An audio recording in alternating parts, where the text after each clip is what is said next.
I'm Mark Seifter. And I'm Linda Zeiss-Palmer. And this is Arcane Mark.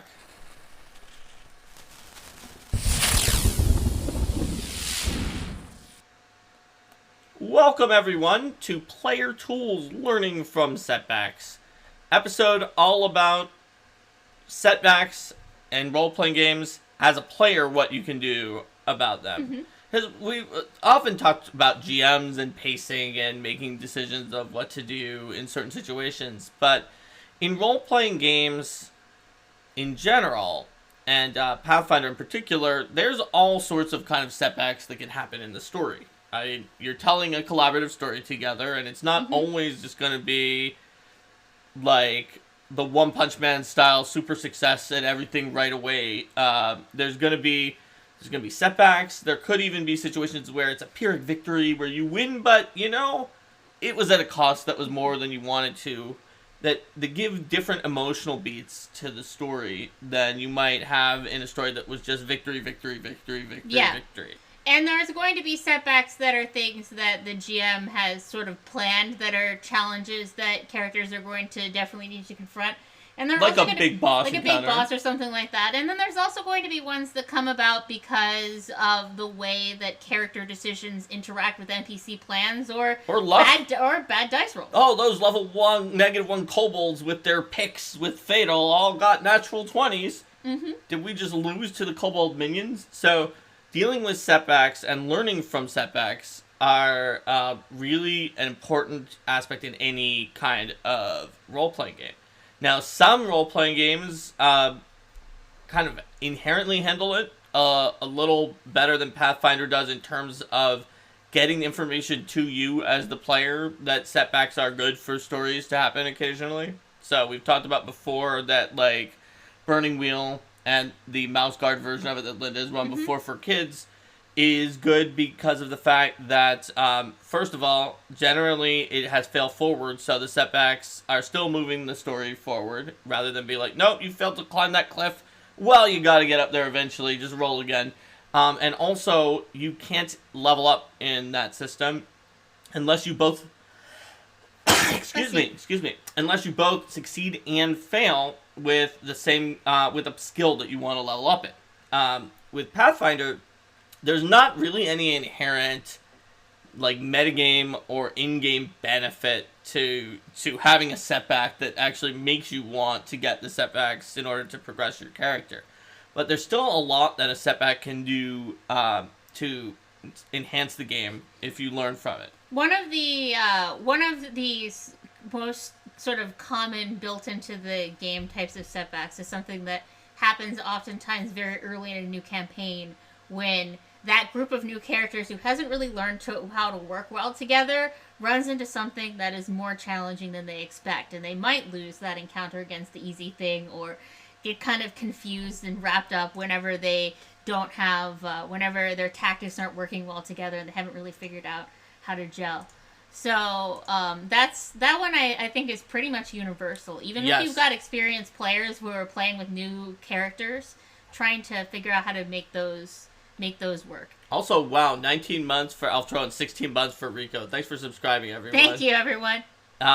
So, Linda's absolutely right, and it's one of the ways you can learn from setbacks is specifically in learning what to improve your tactics. It's great because of the fact that it is not just metagame, it's something what the players and the characters can do to get into the mindsets of your characters. So, say you had a setback, and thanks for the cheer, Numbat. Say you had that big hard encounter, and the group was not ready. They did not have team tactics, and they had to run away, or even almost lost. The GM had to come up with a plot contrivance to save the group. We're not the GM. We're the players in this episode. We're not going to worry about that. Somehow it did. And now you have this great opportunity because you get to think about how the different characters are going to react to that.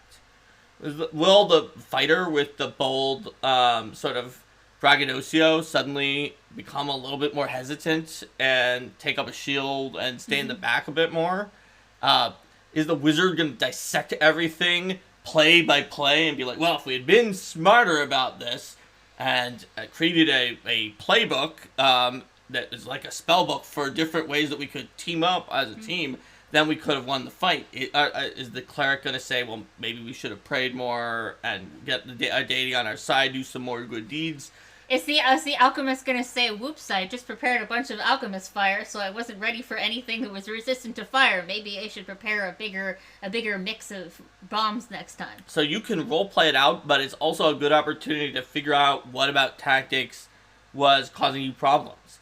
In Pathfinder 2nd Edition, it's not so much likely that you're going to have just you built your character wrong and they're bad and they can't win, but more likely, which could happen in Pathfinder 1st or some other rules-heavy systems, it can happen in 2nd, but it's not as common. You might have a situation, though, where you think about the action economy and realize that the party needs to come up with a different methodology. For instance, if you've got a lot of champions, it might be the right move to just all stand nearby to the big enemy, kind of lock them down, because if they move away, then they have to go around the champions, but if they stay put, the champions are putting out their defensive reactions and ablating damage. But if your group is more strikers or glass cannons, who are not as good at taking a hit, like a big two-handed barbarian, they also might want to think about the idea of skirmishing. The barbarian could move in, take their swing, move out, and that leaves fewer actions for that big dangerous monster to attack them. So, and that's just one example, a pretty common one for a new group to have with tactics of positioning being just as important or more important than just swinging so many times with those later attacks. But whatever the issue that the group finds, it's just sort of one of those moments where you can play your character and you can act as players, and you can feel really good when you come in the next time and you've got a whole different strategy and it rocks and the PCs work together better. And I think this gets to sort of a larger point about flexibility and what happens when you're doing an encounter and it's not really working. I think being willing to change your strategy and not just don't just keep doing the same thing just because that's sort of what you've decided to do. So, it's okay to retreat from the combat or to realize, hey, you know what? We've made a bad impression with this NPC. This NPC is probably not necessarily going to be the first route that we should go here. Maybe we should try to get some more allies first and then wrap back and try again. Right. Setbacks aren't only in combats. They can be for some kind of like a subsystem or a skill challenge type situation as well. So, exactly. It's like, oh, wait, this NPC isn't who we thought they were, or they don't have the same priorities that we thought, and we really offended them. And Rico puts out there's a feat from Lost Omens Gods and Magic that requires you to have died at least once to take it numb to death. So that's another thing that you can learn from setbacks. So absolutely, even if the setback is the character's death, it can be another part of the story. Going back to stories like the story of Orpheus and Eurydice, tales about like going down to some kind of underworld to save someone who had died, or even just as simple as casting a resurrection spell. The resurrection in Pathfinder 2nd Edition has some little touches, like that you might have a small physical feature that's changed, or some other psychological aspect that's different now that you have gone into Pharasma's boneyard, and been sort of plucked back out onto the mortal coil. And even for setbacks that are a lot less extreme than the character literally dying. Yep. These sorts of challenges are really where characters face opportunities to grow and change. That's right. And for more on character growth, you could see our episode, Player Tools Character Growth, that's entirely about growth. But Linda's right. If you just win easily at everything, it gives you not that great of opportunities for the character to grow necessarily as a character. And so the setbacks are one of the places that the character has an opportunity to grow, just like the old saying that like failures are where you learn a lot more than a success.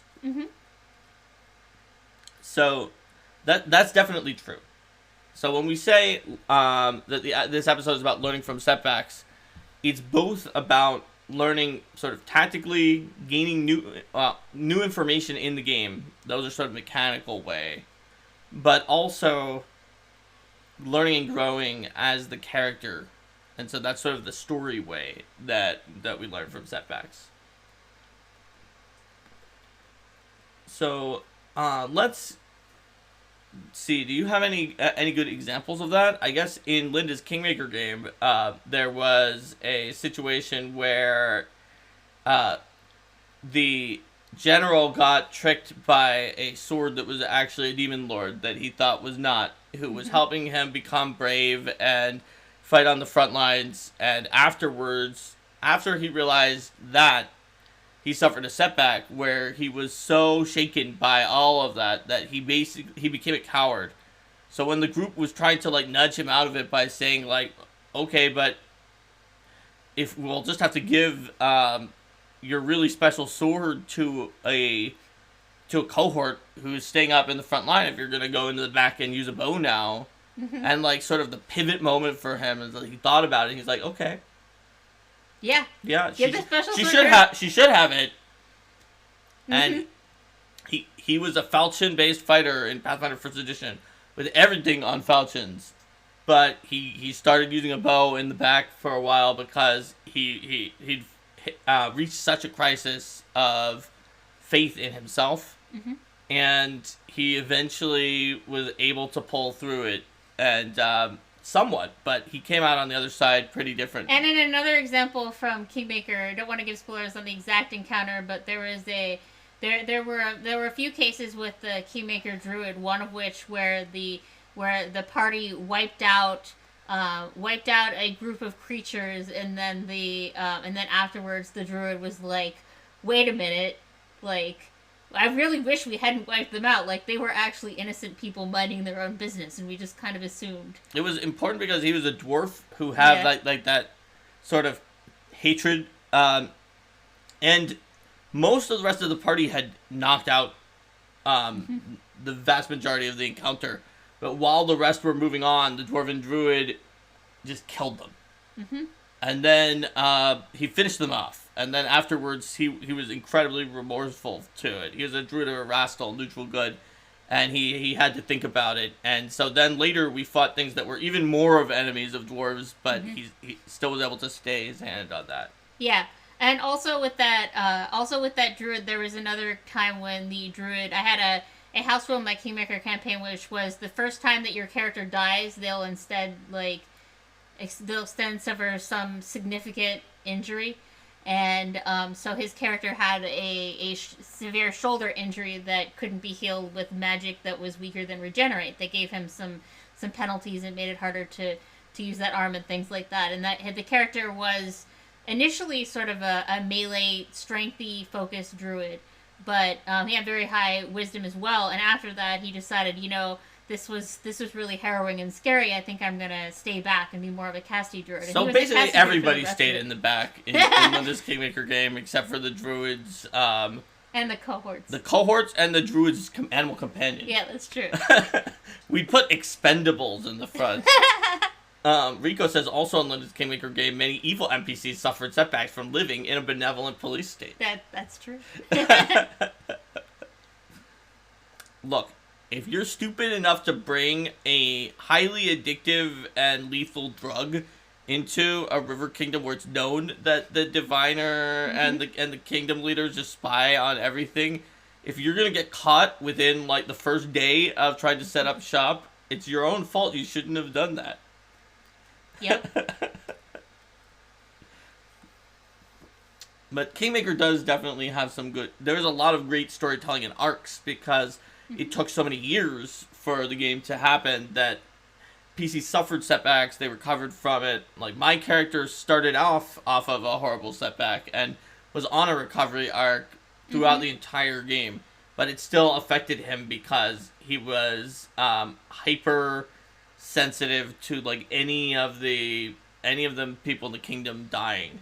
I think that's a good point too, that setbacks don't necessarily have to be something that happens on screen during the course of the campaign. You can have them be an interesting part of your character's story. How have they learned from the setbacks that they've experienced in the past, and how does that shape how they face challenges that they experience during the course of the campaign? That's right. And you could even just come up with something, even if you've been winning everything come up with some setbacks that with the GM where you're like, yeah, my character suffered these in downtime. Like, I know I referenced One Punch Man as the example of where you just have no setbacks, you kill everything in one hit. But I've seen a little of it, and he has problems with like bureaucratic things and other downtime activities that he does actually have setbacks, just not in fighting because one punch kills everything. So you can definitely like insert other challenges and setbacks to help your character grow in a different way and to help your character learn from them. Even if, as it turns out, the actual like combat challenges and the actual skill challenges when you're on and you're exploring and you're encountering are ones that you easily handle. And those sorts of setbacks are great tools to tell the GM about too. You know, if you want your character to be someone who's always wanted to be admitted to this wizard academy, but they've never been able to get in before because of such and such a reason, and now that's something that they ultimately want to do, then your GM can help craft stories that allow you to work toward those goals. So they help to toss ideas for the story. That's right. So that's sort of how your character can grow as a character from setbacks. And we talked a little bit about the opportunity to sort of come together as a group and discuss a group setback, such as a big failure when against a very challenging fight. But what about a personal failure that might happen during an encounter or a challenge? Like, let's say, yeah, the group definitely did succeed at that fight. They did succeed at that skill challenge, but your character really didn't. And something happened where this is a game with D20s. So the setback could just be like there was an Arcana type skill subsystem thing where you needed some victory points, and your wizard critically failed. The barbarian got it, and you got it, and you won. But that's definitely right. That was still a setback for your wizard because it's really embarrassing that the barbarian got it. Yeah. Well, I think that, you know, with the whole gamut of the D20, you are definitely going to get those sorts of situations happening a fair bit. And also, but I mean, everybody, like in real life, people aren't going to be at 100% going full steam ahead at all times. People are going to have brain farts. They're going to have times when they're more on. They're going to have times when they're more off. They're going to have things that they remember and don't remember that they know or they don't know. So it makes sense to have those times when that happens. And I think that the way to respond to that really depends upon sort of how you feel about it and how the other players at the table feel about it. Like if you know that like the Wizards player is going to be really grumpy about the fact that their character's been rolling poorly, then maybe that's not something to dig down and shine a spotlight on. But you know, if people are having fun with it, it's a lot more fun to I find to go into it and to sort of make a joke of it, right? You know, the barbarian's player might be ribbing the wizard a bit for not knowing that particular thing. And the wizard might be like, "Oh, I see you found that in the one book that you've picked up recently," or what have you. Or it can be a chance for the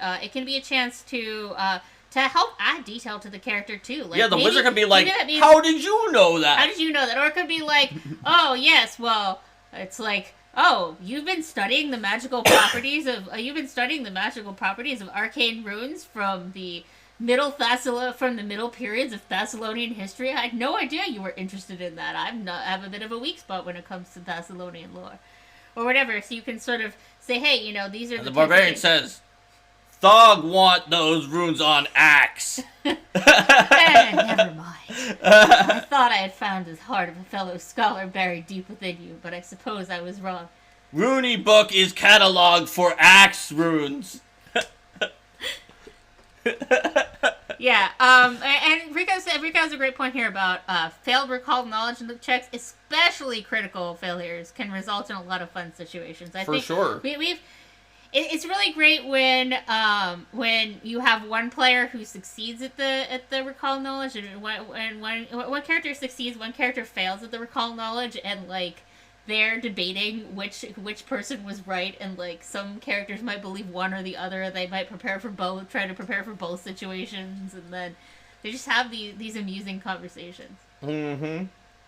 Like, there was one time that I think we fought a demon, and my champion's lay on hands actually harmed it because, well, we didn't know. So we used recall knowledge, and my champion critically failed. And was like, this is a demon that is weak against champions and the holiness of gods because it's a vampire demon. And then Linda, I think, succeeded, and it was like, it's a blood demon, so healing back the damage it deals will make it angry. And so my champion was like, everyone in the party believed me because I was like, come on, I'm the one who actually caused this to happen. Or you think that this random swashbuckler knows what we're doing? Excuse me, I am no random swashbuckler. I am a devoted follower. I am a devoted follower of the Dawnflower, and I have studied foul fiends extensively. And the party concluded that my critical failure must have been correct. Yes. So that's a good one. Another story that I often tell, may have told on the stream before, is about a demo game that I ran for Pathfinder 2nd Edition, where they're fighting skeletons and zombies in this very early demo that we had. It was I think at Origins, and so Valeros tried to recall knowledge on the zombies, and he critically failed and determined that slashing weapon on a zombie is going to cut them into half, but both halves are going to keep fighting you, so you have to fight twice as many zombies, like an ooze. And so he was just like, Amiri, no, don't do that. And Amiri's like, nah, and then attacked with her greatsword and like crit and did like 40 damage or some huge amount. It maybe wasn't quite 40. And it killed it in one hit, and Mary's like, see? And Valeros says, well, sure, if you hit them that hard that you just explodes, then it's not going to happen. But if you had done a smaller hit than that, it would have been a big problem. Yeah, I highly encourage folks to play around with that false information rather than just saying like, oh, well, yeah, obviously I see that you rolled higher, so right. You know it, or like... Because a setback is part of moving the story forward. It can be for comedy, it can be for drama, but it's creating something interesting. And it's not necessarily true for all players. There are some players who are just like, no, my character being wrong at something or failing something makes me upset. But it's better to try to get into the mindset where that's not the case, and it's all about, like, what does this critical failure mean about the story? And sometimes as a player that can be more challenging, particularly if you've been having a little bit of a tough time in real life lately. I know that sometimes I find this happening with me, where when I've been having a tough time and I'm playing a game, then I'm sort of seeing that as like, hey, this is a bit of an escape from things that are going on. If my character's not doing well, then I'm feeling like maybe I'm not doing... a string of setbacks can really be a problem. Like, could be funny with the Thog and the Thasson runes that Thog wants on the axe versus the wizard one time. But imagine during the session that just like Thog is on fire and gets 4 20s, and the wizard just fails them all, and just by the end of the session, Thog has just like gone through a special wizarding. Like a dungeon full of wizard riddles about Arcana, and at the end, like, the ghost of the wizard goes to Thog and says, you have solved all of my riddles.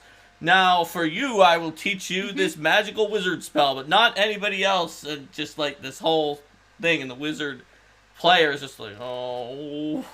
Yeah. So it can eventually weigh you down if you have enough setbacks.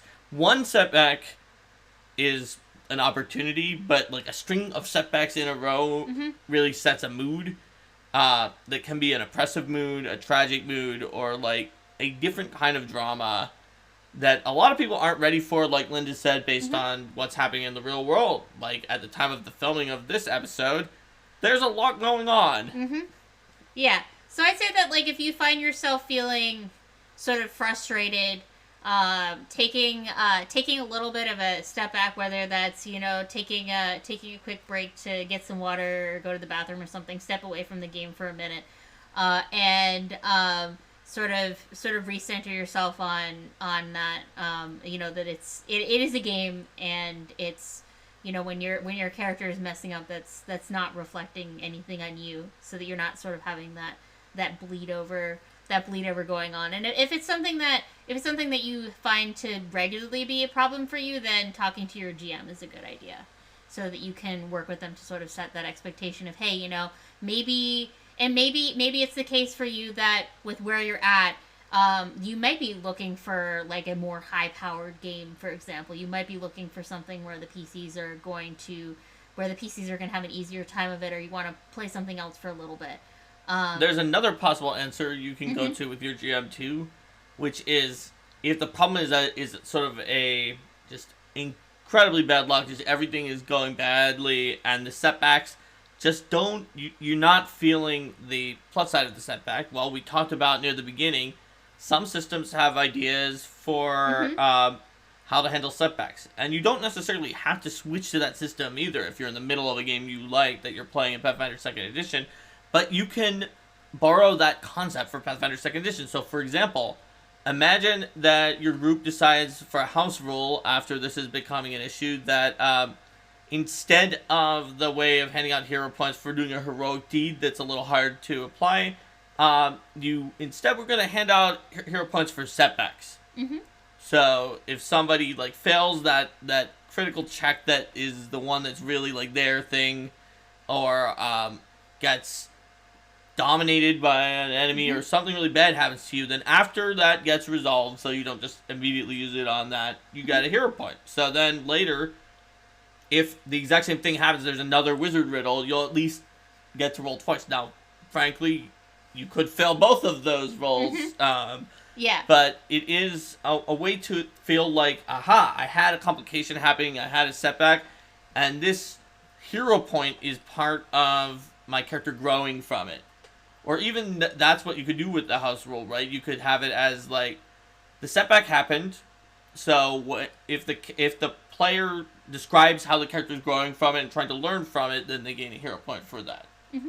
Or some other benefit, depending on what you want to do, like a one of those story awards for XP that the whole party gets. It's like, oh wow, yeah, the wizard has decided not to underestimate the learning of barbarians and other martials and be so arrogant, and is going to redouble his efforts at learning in some of these areas that the Middle Thessalonian period, and while being more respectful now, and it's changed the way that character is playing. It's like, okay, that's character growth, so everyone gets 40 experience points. Yeah, and having those setbacks be part of your character story makes them also a lot more naturally relatable to everyone else who populates the world, like NPCs who are trying to talk to your PC. If your PC is like, oh yes, I don't understand failure, I always succeed at everything all the time, then NPCs are probably going to be like, well, the PC's like, I understand failure, that's the thing that happens to you. So it helps for your character to grow and your character to be a part of the world. Yeah, absolutely. Mm-hmm. So these are all ways that a setback can already lead to something more interesting, or that you can sort of mod the game just a little bit. Like that's hero points, it says you could decide how you're going to hand them out. So if your group wants to hand them out this way, it's not even that much of a modification of the game. Mm-hmm. And XP for story awards already says that those are for accomplishments, are for something that's an accomplishment that matters.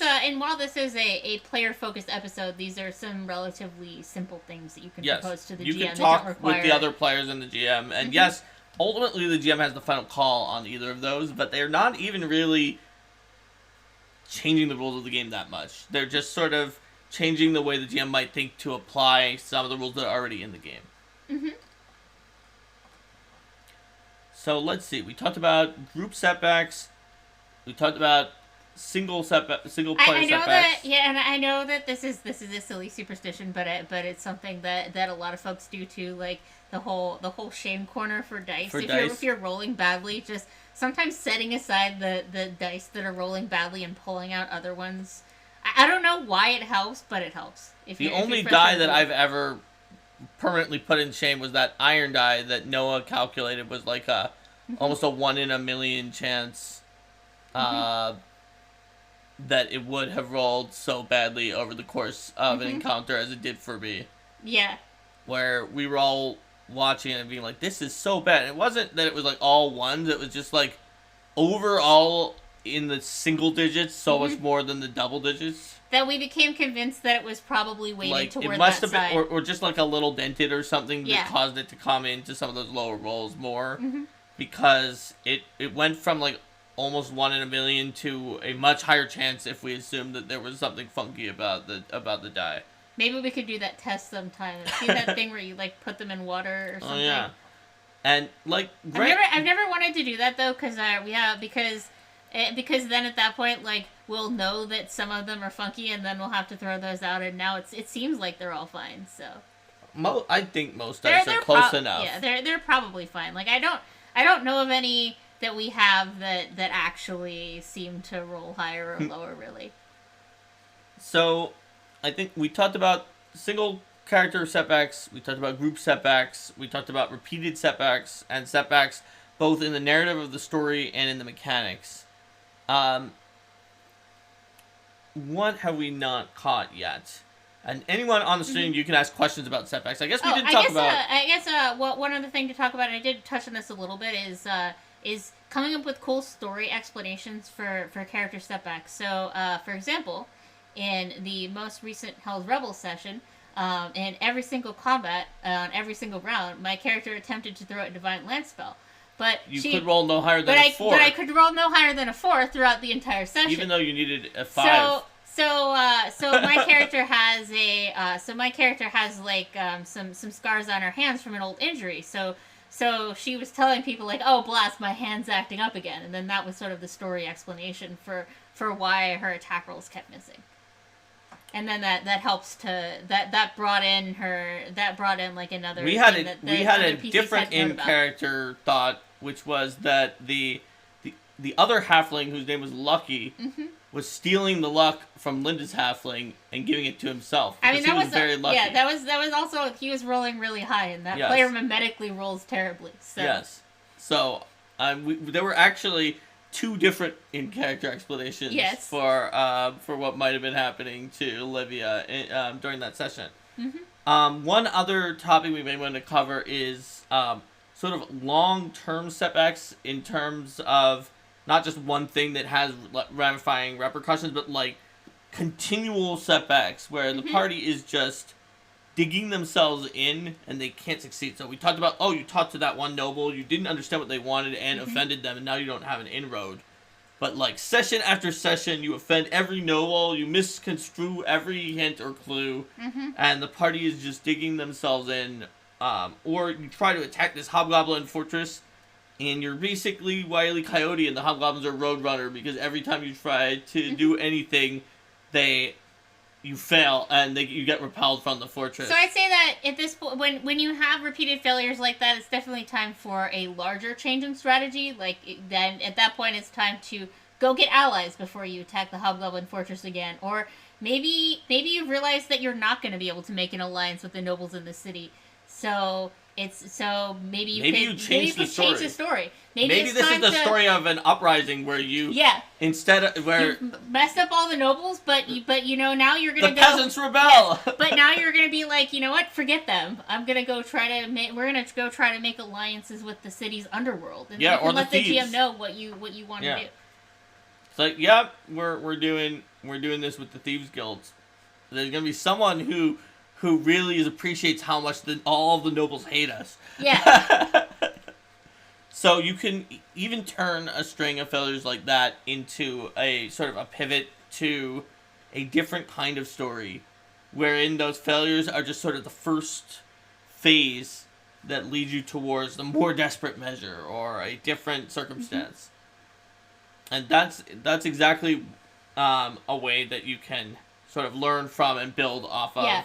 And if you're really not setbacks. sure, if you're stuck on like, we're just attacking this place and I'm not sure what else we could do, what else is available, and this is certainly something that can happen if you're not as familiar with the options that are available in the setting or in the nearby area. Talk to your GM and let them know, like, hey, we're not really. It seems like we're not making much progress on this. Our characters want to go to a nearby town and look for allies.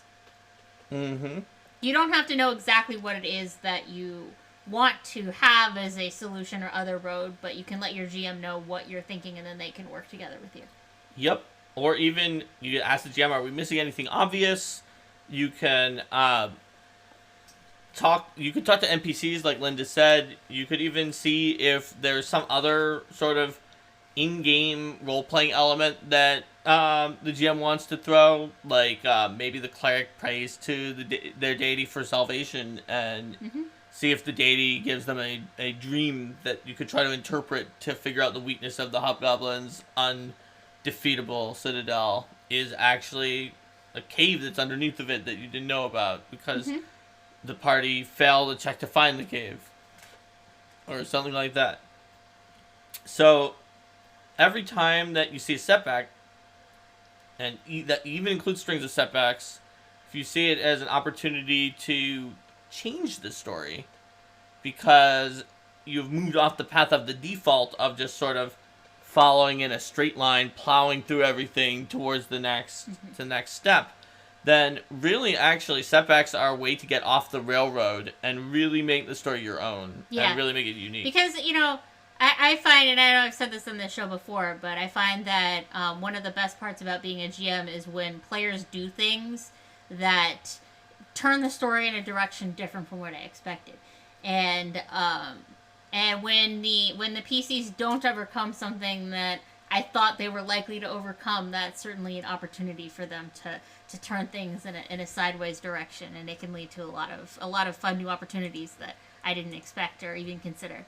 Absolutely. So, do you folks have any questions? Let's see. I see a comment here. If you're named Valorous and can't survive being an image without being beaten down, you buy a shield for the new edition. That's right. You sure do. I don't see any other questions about learning from setbacks here, or anything with people who have specific setbacks that they want to talk to or ask us about. So I think in that case, we can probably say goodbye to our friends at YouTube. Let's do it. Bye, YouTube. Bye, YouTube. See you next time.